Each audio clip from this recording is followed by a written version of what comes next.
Agora é a história que eu prometi para vocês. Essa história é exclusiva. É um juiz de carreira, com mais de 40 anos de magistrado. Ele ficou conhecido por ser filho de nobres ingleses e neto de um juiz lá no Reino Unido. Caso daqui, tá? Foi descoberto em São Paulo. Edward Albert. Nunca foi batizado como Edward. Nunca. Ele se aposentou. Ele foi renovar uns documentos no Poupa-Tempo da Sé. Aí lá no Poupa-Tempo da Sé, olha só o que acontece. Lombardi, eu duvido que você tenha visto uma história assim também. Você veja que a tecnologia ela vai desvendando as coisas. O Edward, ele acabou virando José. Mas como assim? O juiz é suspeito, gente, de usar identidade falsa por mais de 40 anos.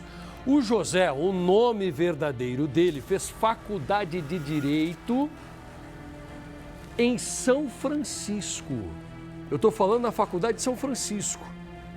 Uma tradicional universidade, uma das mais tradicionais do país. Aí ele passa num concurso público e vira juiz, com o nome de Edward.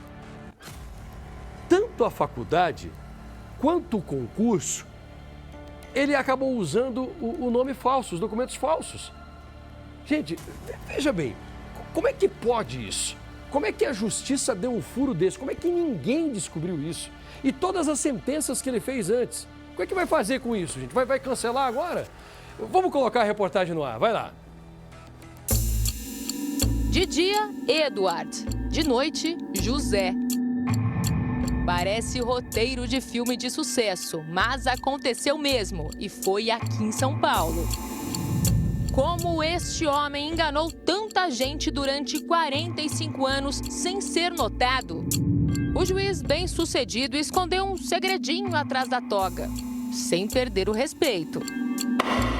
E agora, uma simples renovação de um documento desmascarou o homem acima de qualquer suspeita. A denúncia do Ministério Público de São Paulo. O juiz enganou por mais de 40 anos quase a totalidade das instituições públicas, utilizando um nome fictício ao mesmo tempo em que manteve a sua verdadeira identidade. O juiz de pompa e costumes de um conde se apresentava com nome difícil. Edward, Albert, Lancelot, Dodge, Canterbury, Canterham, Wakefield. Dizia ser inglês, filho de nobres britânicos, Richard e Anna Marie, e netos de magistrado importante no Reino Unido. Acontece que Edward nunca foi Edward, muito menos inglês. O Edward, na verdade, é José, um dos nomes mais comuns do Brasil. A história desse José que virou Edward começa em 1980, há 45 anos. Segundo denúncia do Ministério Público, foi quando Edward tirou o primeiro documento, um RG.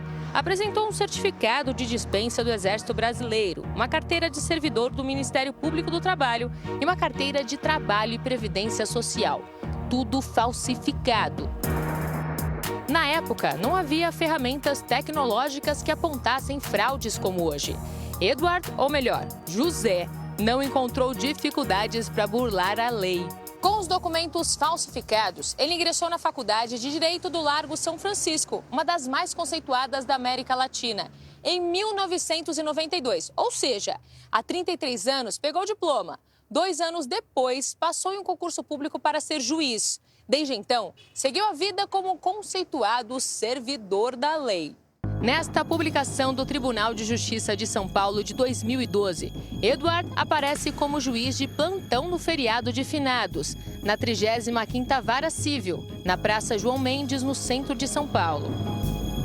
Aqui, Edward aparece como juiz em um caso de troca de ofensas entre o apresentador Danilo Gentili e o jornalista Gilberto Dimenstein.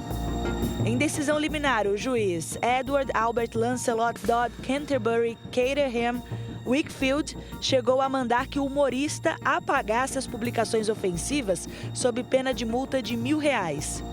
Mas esse teatro inventado por Edward não contava com o avanço da tecnologia. Ao renovar documentos, Edward virou José de novo. Segundo a promotoria, em setembro de 2020, ele renovou o Registro Nacional de Veículos Automotores, o Renavan. Em agosto de 2021, foi a vez de um documento do Departamento Estadual de Trânsito. O último, em outubro de 2024, o cidadão da lei foi descoberto justamente quando cumpria a lei. O juiz tirou nova via da carteira de identidade em São Paulo, no Poupatempo da Sé, na região central. A comparação de identidades não bateu ao fazer a digital. O sistema apontou, não era Eduardo ali, e sim José. A operação em torno do famoso juiz descobriu o verdadeiro nome de Edward, José Eduardo Franco dos Reis, nascido não na Inglaterra, mas em Águas da Prata, interior do estado de São Paulo, em 17 de março de 1958.